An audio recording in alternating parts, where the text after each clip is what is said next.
हमारे चैनल को सब्सक्राइब करें और बेल नोटिफिकेशन को जरूर दबाएं। ज्योतिष सदन केंद्र चैनल पर हमारे आप सभी प्रिय दर्शक गणों का बहुत बहुत हार्दिक स्वागत और अभिनंदन। प्रिय साथियों, मैं हूं आचार्य पंडित सर्वदानंद शर्मा। मेरी ओर से भी आप सभी को एक बार फिर प्यार भरा नमस्कार। तो साथियों, आज की जो चर्चा का विषय है ये है राशि परिवर्तन। अब कौन से ग्रह का राशि परिवर्तन है इसके विषय में भी आपको जानकारी देंगे और साथ ही ये भी बताएंगे कि आप जो सभी 12 लगन राशियों के हमारे मित्र हैं उनके ऊपर इस राशि परिवर्तन, इस ग्रह के राशि परिवर्तन करने का क्या प्रभाव पड़ेगा। तो साथियों, ये जो चर्चा है आज की, ये सूर्य देव के राशि परिवर्तन को लेकर के है। तो मैं आपको बताना चाहूंगा कि दिनांक 16 सितंबर सन 2024, दिन होगा सोमवार, तिथि होगी त्रयोदशी की शाम 7:43 पर सूर्य जो देव हैं अपनी स्वयं की राशि सिंह से निकल रहे हैं, निकलेंगे और फिर अपनी सम राशि कन्या में करेंगे प्रवेश तथा फिर ये इस राशि में 17 अक्टूबर 2024 तक बने रहेंगे। 16 सितंबर से 17 अक्टूबर तक बने रहेंगे अपनी सम राशि कन्या में। इस राशि में इनका संबंध अपने शत्रु ग्रह केतु के साथ रहेगा। साथियों, वैसे तो सूर्य देव को 9 ग्रहों का राजा कहा जाता है और ये पिता के कारक माने गए हैं हमारे ज्योतिष शास्त्र के अनुसार। तथा जातक को उसके जीवन में अगर सूर्य की स्थिति अच्छी होती है जातक की कुंडली में, और जितनी ज्यादा स्ट्रांग होगी उसी के अनुसार जिन चीजों के ये कारक हैं उनसे संबंधित बहुत अच्छे रिजल्ट्स जातक को जीवन में देते हैं। अब ये कारक किन चीजों के? पिता के कारक हैं। जातक को एक तरीके से उसके जीवन में यश, ख्याति, प्रभाव, इन्फ्लुएंस, मान सम्मान, स्वास्थ्य, ऊर्जा, राजनीति, पॉलिटिक्स, चिकित्सा, मेडिकल फील्ड, विज्ञान, ऊर्जा, ये इन सब चीजों के कारक हैं, इनके देने वाले हैं। यानी कि जिस जातक की कुंडली में सूर्य देव की स्थिति जितनी स्ट्रांग और जितनी अच्छी और शुभ होगी, जितनी भी चीजों के अभी हमने आपसे नाम लिए, जिन चीजों के ये कारक हैं, उस व्यक्ति को जीवन में ये भरपूर मात्रा में देते हैं सूर्य देव, अगर इनकी स्थिति जातक की कुंडली में मजबूत है और अच्छी स्थिति है, शुभ स्थिति, शुभ भाव में है, शुभ ग्रहों के प्रभाव में है, मित्र ग्रह के साथ हैं या अपनी मूल त्रिकोण राशि उच्च राशि में है, वगैरह वगैरह। तो ये फिर जो चीजें हमने बताई हैं जातक को बहुत आसानी से उसके जीवन में ये प्राप्त हो जाती हैं, हासिल हो जाती हैं। साथियों, अब जैसा मैंने कहा कि 16 सितंबर को सूर्य देव अपना राशि परिवर्तन कर रहे हैं और ये अपनी स्वयं की राशि सिंह से निकल करके जाएंगे अपनी सम राशि कन्या में। तो साथियों, अब मैं आपको कुछ आगे की जो बहुत महत्वपूर्ण बात है आपको जानना आपके लिए बहुत आवश्यक है, इसलिए मैं आपसे इस बात का भी जिक्र कर रहा हूं कि क्योंकि सूर्य 16 सितंबर से जा रहे हैं कन्या राशि में, और कन्या राशि में पहले से ही वहां पर विराजमान है केतु। केतु क्योंकि पापी है ग्रह, क्रूर ग्रह, पापी ग्रहों में उनकी गिनती होती है और सूर्य के शत्रु हैं और सूर्य उनके शत्रु हैं। तो ये एक जो सूर्य और केतु का 16 सितंबर से लेकर के और 17 अक्टूबर, एक महीना जो ये योग बनेगा, ये अच्छा नहीं कहा जा सकता किसी भी हालत में। और राहु के साथ भी संबंध, दृष्टि संबंध बन रहा है, तो ये पितृदोष कारक, पितृदोष का निर्माण हो रहा है पूरे तरीके से। अब ये जो पितृदोष बना है, हर किसी, जितनी भी 12 लगन राशि के हमारे जातक हैं, सभी के चार्ट में ये किसी ना किसी घर में इस तरीके का पितृदोष बना हुआ है, बनेगा 16 सितंबर से 17 अक्टूबर के बीच। तो सूर्य देव एक तरीके से कहा जा सकता है थोड़ा पीड़ित अवस्था में भी है और सूर्य ग्रहण भी पड़ेगा। जब जब सूर्य राहु के संपर्क में आते हैं गोचर में ग्रहण पड़ता है, सूर्य ग्रहण, जो कि 2-3 अक्टूबर को है सूर्य ग्रहण। तो ये जो स्थिति है सूर्य देव की, काफ़ी सूर्य जो है काफ़ी विक्टिमाइज हो जाएंगे 16 सितंबर से 17 अक्टूबर के बीच। तो इनके द्वारा जो मिलने वाले रिजल्ट्स हैं आप सभी 12 लगन राशि के जातकों को, वो कहीं ना कहीं निगेटिविटी की ओर इशारा कर रहे हैं। यूं तो हम आपको बिल्कुल अंत में जब 12 राशियों की बात कर चुके होंगे तो हम आपको सूर्य देव से संबंधित कुछ सरल, आसान और बहुत ही अचूक उपाय देने वाले हैं। अगर आप उन उपायों को करते हैं पूरी शिद्दत के साथ, पूरे निस्वार्थ भावना से, श्रद्धा भाव से, तो कोई वजह नहीं है कि जो आपको अच्छे परिणाम प्राप्त ना हो। और कम से कम अच्छे नहीं होंगे तो खराब परिणाम फेस नहीं करने पड़ेंगे। तो साथियों, आइए सबसे पहले बात करते हैं मेष लगन राशि के जो जातक हैं, जिनका कि एरीज असेंडेंट बनता है। तो आपके चार्ट में सूर्य जो है वो 5th हाउस के लॉर्ड हैं, और ये कहाँ बैठ रहे हैं, जाकर के 6ठे भाव में बैठेंगे, और वहाँ जाकर के ये बना रहे हैं पितृदोष। तो साथियों, सबसे पहली समस्या तो जो है उन लोगों के लिए है कि जो रोजगार या व्यापार से जुड़े हुए तो हैं, लेकिन उनको समय समय पर बड़े और महत्वपूर्ण डिसीजंस लेने पड़ते हैं। तो अब ये जो पीरियड होगा 16 सितंबर से 17 अक्टूबर के बीच का, ये कुछ बड़े और अहम और महत्वपूर्ण और इम्पोर्टेंट डिसीजंस लेने वाला समय नहीं होगा। अब आप कहेंगे कि एक महीना हम कैसे रह जाएं, डिसीजन तो लेना पड़ेगा। नहीं, बिल्कुल लें, हम इस बात के लिए इनकार नहीं करते, लेकिन अपने बल पर ना लें। स्वयं बहुत लोग होते हैं ना, किसी से पूछते नहीं है, किसी से बात नहीं करते हैं, किसी से सलाह मशवरा नहीं करते हैं, हमने ये कह दिया बस ऐसा होना है, वो नहीं आपको करना है। अगर आप कहीं इस थ्योरी को अडॉप्ट करेंगे तो निश्चित रूप से आपको नुकसान उठाना पड़ेगा, क्योंकि सूर्य की स्थिति बिल्कुल भी अच्छी नहीं है इस एक महीने। और इसी वजह से आपके जो विरोधी हैं वो भी आपके ऊपर हावी होने की कोशिश करेंगे, आपको टेंशन देने की कोशिश करेंगे। स्टूडेंट्स जो नॉर्मल एजुकेशन ले रहे हैं उनको भी अपनी पढ़ाई से संबंधित कुछ समस्याओं का सामना करना पड़ सकता है, या कुछ दुविधाएं मतलब में पढ़ सकते हैं आप अपनी एजुकेशन को लेकर के। संतान की ओर से भी माता पिता को निराशा ही हाथ लगेगी। तो ये स्थिति रहेगी, और दूर दराज की यात्राएं भी करने से बचिएगा, ज्यादा अच्छा रहेगा। और स्वास्थ्य में भी कमी के संकेत हैं, स्वास्थ्य में भी। आगे बात करते हैं वृषभ लगन राशि के जो जातक हैं, जिनका टॉरस असेंडेंट बनता है। तो आपके चार्ट में जो सूर्य देव हैं वो 4th हाउस के लॉर्ड हैं, और पंचम भाव में जाकर के बैठ करके ये पितृदोष का निर्माण कर रहे हैं। तो साथियों, जब पितृदोष का निर्माण होता है चार्ट में, लगन चार्ट में, कुंडली में, तो जातक के जो कार्य सरे चढ़ने होते हैं वो सरे नहीं चढ़ पाते टाइमली। जो टाइमली पूरे होने होते हैं वो पूरे नहीं हो पाते हैं, और उनमें दिक्कतें और परेशानियां और बाधाएं बहुत फेस करनी पड़ती हैं। ये है पितृदोष का कारण। अगर आपके कहीं कार्यस्थल में आपको कोई प्रमोशन मिलनी है या कोई तरक्की होनी है तो वहां पर भी बाधाएं। तो यहां पर स्टूडेंट्स को भी दिक्कत रहने वाली है, उनके लिए भी समस्याएं जो नॉर्मल एजुकेशन ले रहे हैं। और डिसीजंस लेने में भी अगर जल्दबाजी की, आप यूनानिमसली अगर डिसीजंस लेते हैं तो वो आपके लिए ठीक रहेगा। सबसे सलाह मशवरा करके, जो भी आपकी टीम है, चाहे जूनियर है, सीनियर है, कोई भी है, सबके साथ सलाह मशवरा करके कलेक्टिव डिसीजन जिसको कहा जाता है वो आप लें। अगर ऐसा करते हैं तो कुछ आपको उसका बेनिफिट मिल सकता है। अच्छा, तो साथियों, सुखों में भी कुछ कमी के संकेत रहेंगे। ससुराल पक्ष से भी कुछ अनबन होने की भी यहां पर संभावना बन रही है। ससुराल पक्ष का मतलब हो गया ससुराल के किसी भी एक आदमी के साथ, कोई भी हो सकता है, या एक से ज्यादा भी हो सकते हैं। तो यहां पर ये इफेक्ट जो आने वाला है, और धन के आगमन पे भी आपके रोक लग सकती है, उसमें कमी आ सकती है धन के आगमन में। अब आगे बात करते हैं मिथुन लगन राशि के जो जातक हैं उनको लेकर के, जिनका जेमिनी असेंडेंट बनता है। तो आपके चार्ट में 3rd हाउस के लॉर्ड हैं सूर्यदेव, और 4th हाउस में जाकर के बैठ करके उन्होंने पितृदोष का निर्माण कर दिया है।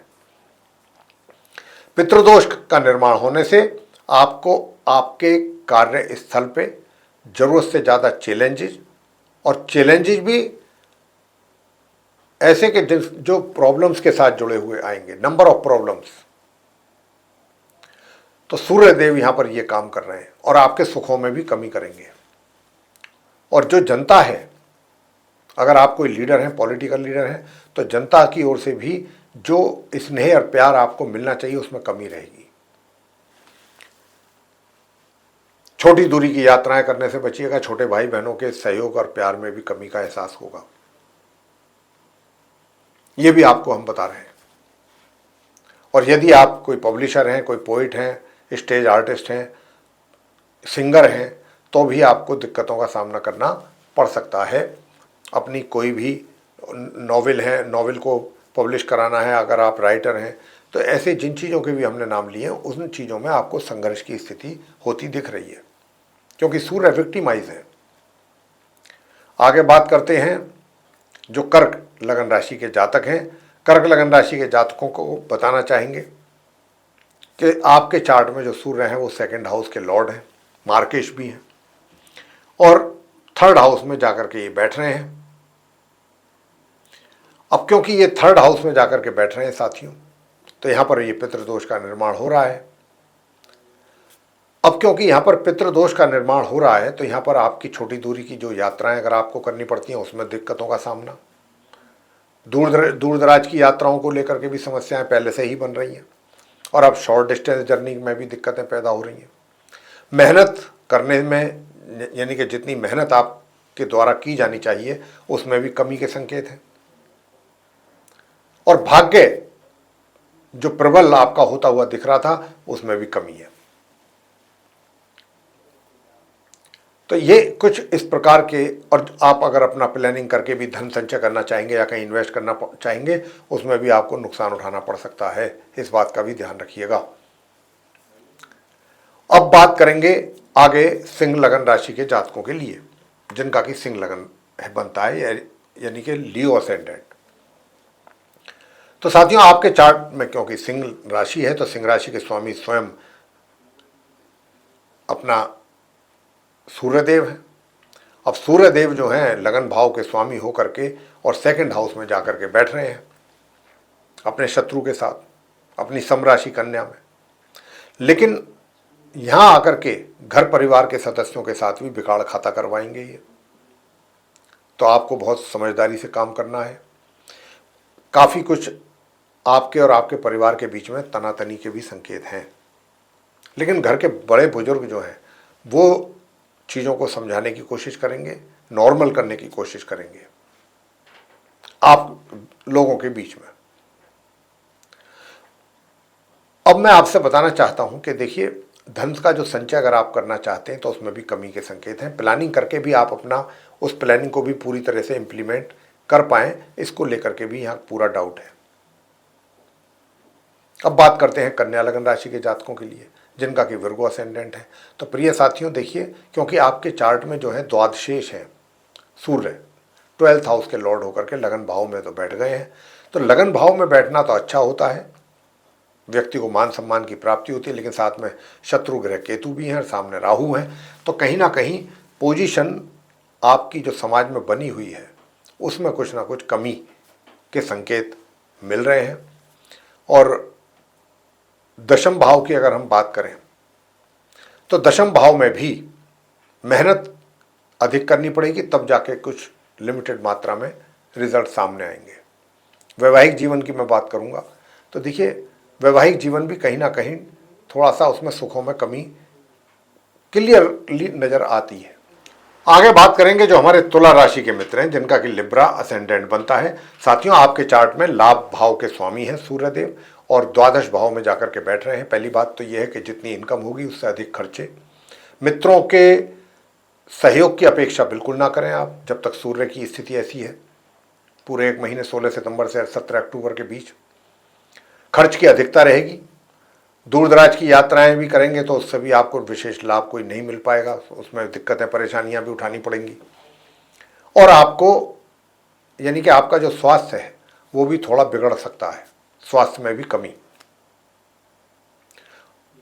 तो ये चीजें थोड़ी रहेंगी। और धन के आगमन में भी कुछ समय तक तो दिक्कतें ज्यादा रहेंगी। लाभ जिसको हम बोलते हैं धन का, बीच बीच में रुक रुक करके आ सकता है या उसकी कुछ कमी के साथ आ सकता है। लिहाजा कुछ ना कुछ अवरोध तो जरूर है इनकम को लेके। अब आपसे बात करेंगे वृश्चिक लगन राशि के जो जातक हैं जिनका कि स्कॉर्पियो साइन बनता है, असेंडेंट, स्कॉर्पियो असेंडेंट।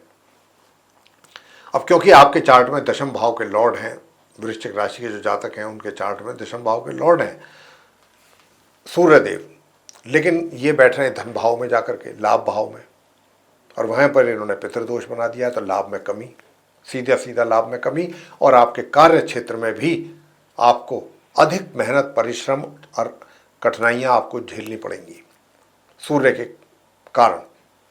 और ये सब चीज़ें तो हैं ही।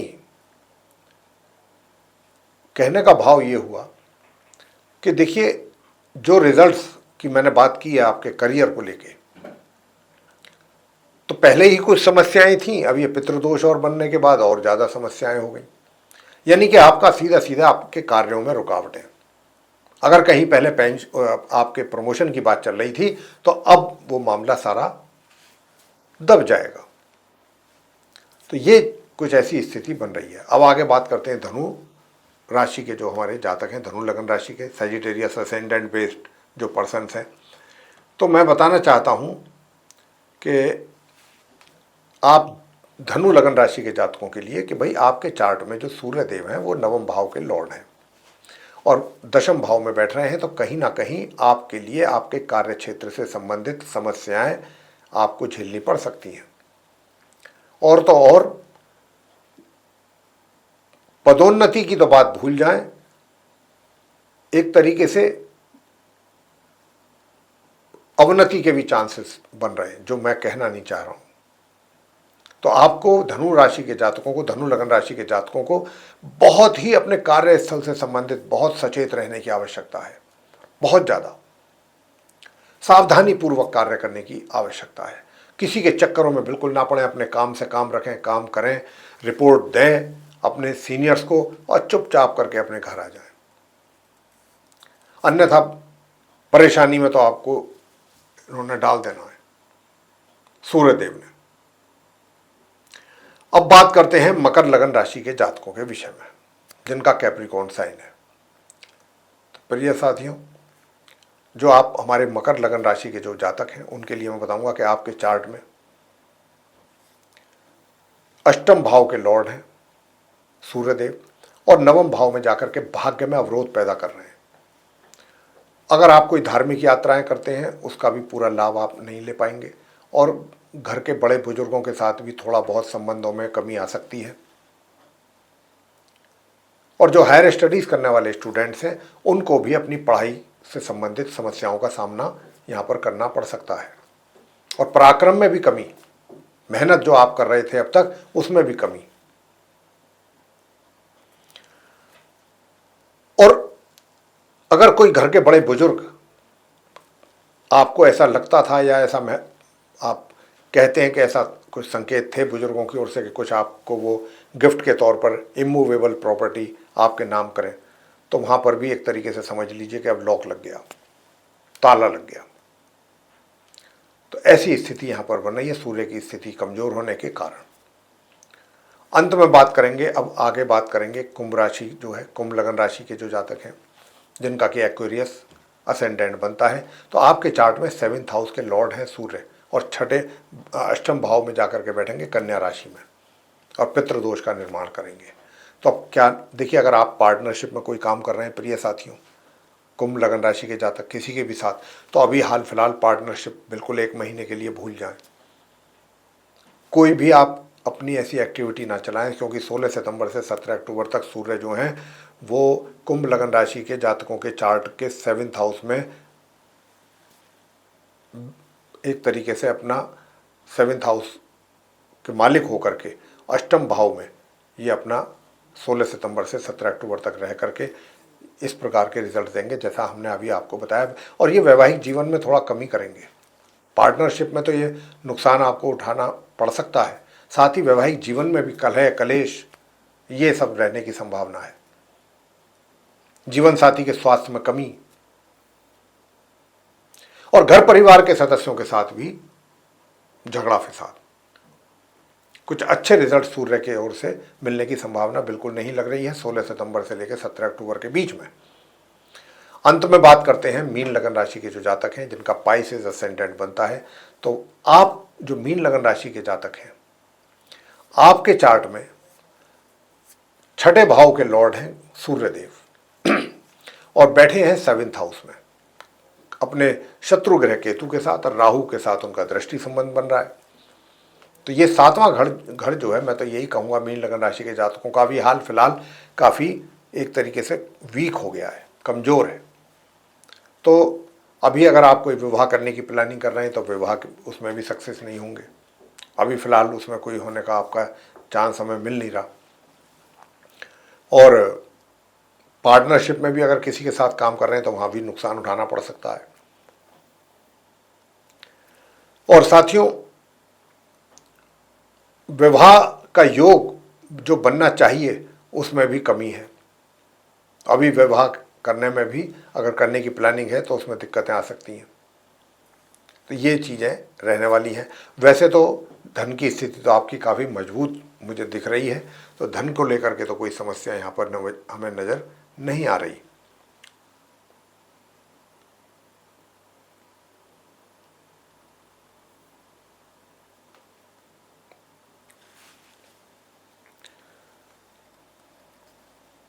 वैसे थोड़ा सा मीन लगन राशि के जो जातक हैं उनसे मैं ये भी कहूँगा कि अपनी जो सोच है उसको भी थोड़ा सा पॉजिटिव रखें, क्रोध पे अपने नियंत्रण रखें। अगर आप अपने क्रोध पर नियंत्रण रखते हैं तो चीज़ें काफ़ी आप आराम से और धैर्य के साथ प्लानिंग करेंगे तो कुछ अच्छे रिजल्ट्स ले पाएंगे।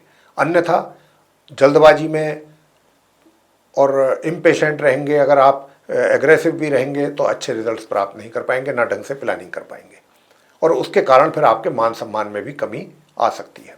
तो प्रिय साथियों, वैवाहिक जीवन में भी जैसा मैंने कहा कल है कलेश। मीन लगन राशि के जातकों के पहले से ही कुछ समस्याएं हैं और अब सूर्य देव के आने से और अधिक हो सकती हैं। कारोबार कोई कर रहे हैं तो कारोबार में भी कमी। तो अब ये तो मैंने आपको बताया सभी 12 लगन राशि के जो जातक हैं उनके लिए। अब मैं आपको उपाय देने जा रहा हूं कि सूर्य देव को शांत करने के लिए, उनको प्रसन्न करने के लिए कैसे उनको प्रसन्न कर सकते हैं आप, और कैसे उनसे आप उनको प्रसन्न करके अच्छे परिणाम प्राप्त कर सकते हैं, या ये भी कहा जा सकता है कि अशुभ जो परिणाम है उनसे प्राप्त होने वाले उनको दूर कैसे कर सकते हैं। तो साथियों, सबसे पहला, जब तक 16 सितंबर से सूर्य देव 17 अक्टूबर तक रहेंगे अपनी समराशि कन्या में और ये पितृदोष बनाएंगे, तो एक तो गुड़ अगर आप नियमित रूप से गौ माता को खिलाते हैं या रोटी पर गुड़ रख करके खिलाते हैं तो बहुत अच्छा रहेगा। और रविवार के ही दिन अनाज का दान, गेहूं का दान करें, यह भी काम आप करें। और गेहूं का दान रविवार के दिन और प्रत्येक दिन नित्य प्रतिदिन सूर्य देव को जल देना ना भूलें। तांबे के पात्र से एक चुटकी उसमें कुमकुम मिला लें और ओम घृणी सूर्याय नमः एक माला इस मंत्र की मनी मन उसी समय पर करें जब आप अर्घ्य देते हैं सूर्य देव को। और नियमित रूप से प्रातःकाल पक्षियों को बाजरा जरूर खिलाएं। यह भी काम आप कर लें तो अच्छा रहेगा। और शनिवार के दिन सफेद और काले तिल बहते जल में प्रवाह कर दें। ये उपाय आप करेंगे तो सूर्य देव से आपको मिलने वाले जो भी अशुभ परिणाम हैं वो दूर होंगे। तो प्रिय साथियों, ये थी चर्चा सूर्य देव के राशि परिवर्तन को लेकर के कि भाई सूर्य देव का राशि परिवर्तन आप सभी 12 राशियों के जातकों पर किस प्रकार के प्रभाव देने जा रहा है। तो ये उपायों के साथ हमने चर्चा की है। हम आशा करते हैं कि आप उपाय करके अपने जीवन को और अच्छा बनाएंगे, सफल बनाएंगे और सूर्य देव की कृपा भी आप प्राप्त करेंगे उनको प्रसन्न करके। तो प्रिय साथियों, अगर ये चर्चा और वीडियो आपको हमारा पसंद आया है तो फिर आप इस वीडियो को लाइक जरूर करें, चैनल को भी सब्सक्राइब करना ना भूलें। अधिक से अधिक मात्रा में अगर आप इस वीडियो को दूसरे लोगों में शेयर करते हैं तो वे भी इस जानकारी का अच्छा लाभ ले सकते हैं। और साथियों, अगर आप चाहते हैं कि आने वाले दिनों में जो भी वीडियोस हमारे बनते हैं एस्ट्रोलॉजी के टॉपिक पर, वे सभी विद नोटिफिकेशंस आप तक पहुंच पाएं और आप उन सभी का लाभ ले सकें, तो फिर आप बेल आइकन जरूर प्रेस करें साथियों। अब हम इसी के साथ अपने इस कार्यक्रम का समापन करेंगे और अपनी वाणी को देंगे विराम और अपने आप सभी प्रिय दर्शक गणों से लेंगे इजाजत। तो आप सभी का सहृदय बहुत बहुत धन्यवाद। जय माता दी।